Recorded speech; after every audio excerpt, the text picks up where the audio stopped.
Welcome back to Revised You, the learning platform, where you can access a lot of learning materials through online as well as offline. So, before going to today's session, I hope all of you are doing good and safe. Yes, we miss your school days, right? But the world is in a crisis now. So, we have to stay home and be safe for the sake of others also. And we have revised you, right? So, let's get into the session directly. Okay, we have been discussing the basis of classification in the previous sessions, and we have discussed some points in the previous session, right? Here, there's a lot of criteria to classify animals. Okay, we can classify based on a number of criteria. So, why do we classify animals? For better understanding. Yes, you remember the points, right? Yes, we classify animals for a better understanding so that we can identify the animals and we can study them very easily. So, in spite of differences in structure and form of animals, there is common features also. So, based on this, we are going to classify animals, and it can be arrangements of cells, body symmetry, nature of coelom, or patterns of digestive, circulatory and reproductive systems. So apart from these main features, there is a lot of other points considered in the classification of animals. It can be based on habitat, mode of living, orientation of body, and habitat can be aquatic, marine, freshwater, or like mode of living can be amphibious, terrestrial or aerial. We know what are these, right?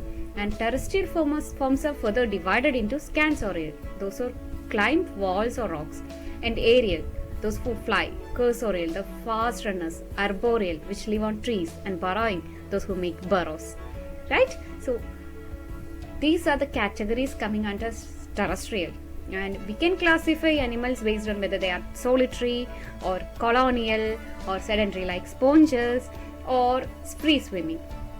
So all these categories or criteria are used for classifying animals. Today we will look another criteria which is based on body segmentation. Okay, what is a segment? As you can see the structure of the millipede, there is a lot of segments in the body of it, right? Yes, all these segments are similar to each other. So metamerically segmented means, or segmentation means, it is a linear arrangement of similar parts. Okay, are you getting the point, children? Just think, what are segments and what is meant by metamerically segmented body? So a linear repetition of body parts is known as segmentation. It's very simple. I repeat, a linear repetition of body parts is known as segmentation.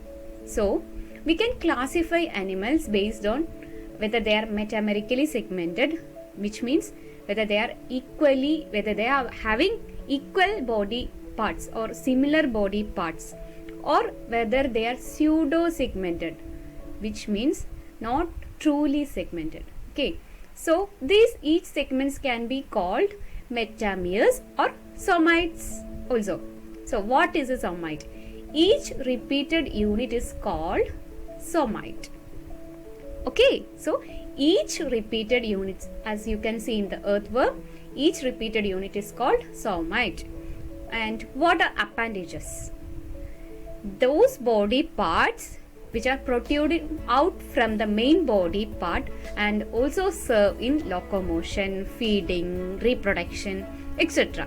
So the body parts which are protruding out from the main body, as you can see in the structure of this millipede, there is a minute thread-like structures. Those are their appendages. Okay, so appendages are the body parts protruding out from the main body and serving locomotion, feeding and reproduction. So body segmentation can be a criteria to segment animals. And animals can be pseudo segmented, which is not truly segmented, or can be metamerically segmented like earthworm. So the next point is based on skeleton. What is skeleton? It is a framework of the body, right? Yes, skeleton is the framework of our body. And as you can see in the insect, the skeleton is seen outside, the hard portion, okay, protecting or giving a framework to the body is seen outside. As you can see in the crab also, the skeleton is outside, but in fish and the bird and the dog, the skeleton is inside. And what about us? Where is our skeleton? Yes, it is internally placed. See, the invertebrates have a skeleton which is called exoskeleton, which is lies outside the body. So, in animals having exoskeleton, for example invertebrates, the skeleton is lying outside the body. So, for example, the scales in the animals, or feathers and the shells of mollusca, those are exoskeletons. And in endoskeleton, as you can see in the picture, in the fish or dolphin, the dog and bird, the skeleton lies inside the body, as in the case of us humans.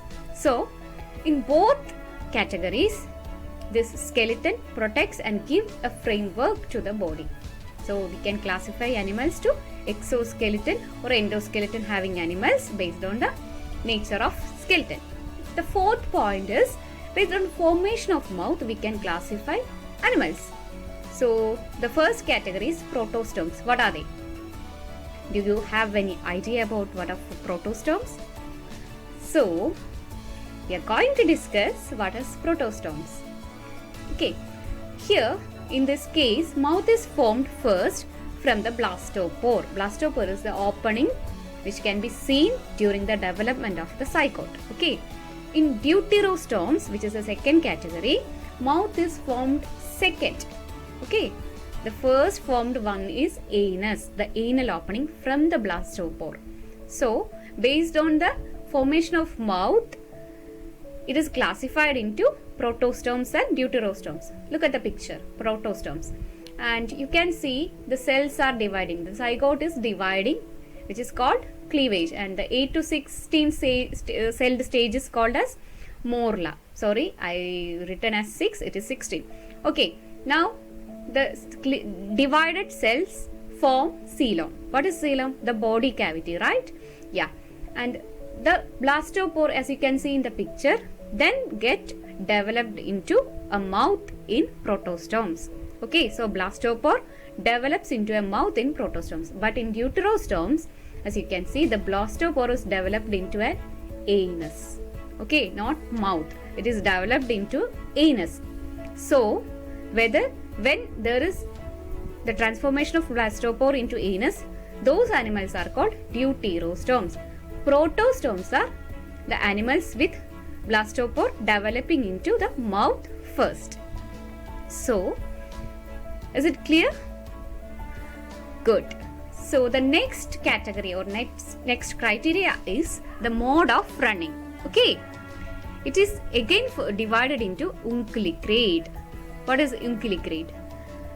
This is the leg of a deer. As you can see, they do walk on the tip of their digits. So, they walk using the tip of their digits in the leg. For example, deer or horses, or as you can say, cow. Okay, so they walk on tip of the digits. Example, as we already said, horses, deer, zebra, giraffe, etc. So, what is plantigrade mode of running? As you can see, the whole palm of the sole is used to walk, right? The whole palm is used, touching the ground. Hence, they are called plantigrade mode of running. So, for example, squirrels have plantigrade mode of running. Okay, now digitigrade. And this is the leg of a dog. As you can see, they do walk on the toes, right? They won't use the whole sole, or they are not walking on the tip, but they use the toes to walk. So, they walk on toes, and examples are cats, dogs, lions. By remembering these examples, you can easily understand what are these modes of running. Clear? So modes of running is further divided into unguligrade, plantigrade and digitigrade. Based on these features, we can classify animals. So we have studied a few more new points in today, and based on body segmentation we can classify, based on skeleton we can classify animals into exoskeleton having animals or endoskeleton having animals. Exoskeletons example, invertebrates. Endoskeleton like vertebrates like us. Okay, based on formation of mouth also we can classify animals, whether blastopore is developed into a mouth or anus. Okay, based on that we classify them to protostomes and deuterostomes. Clear? Now the final point is mode of running, right? And they are classified into unguligrade, plantigrade and digitigrade.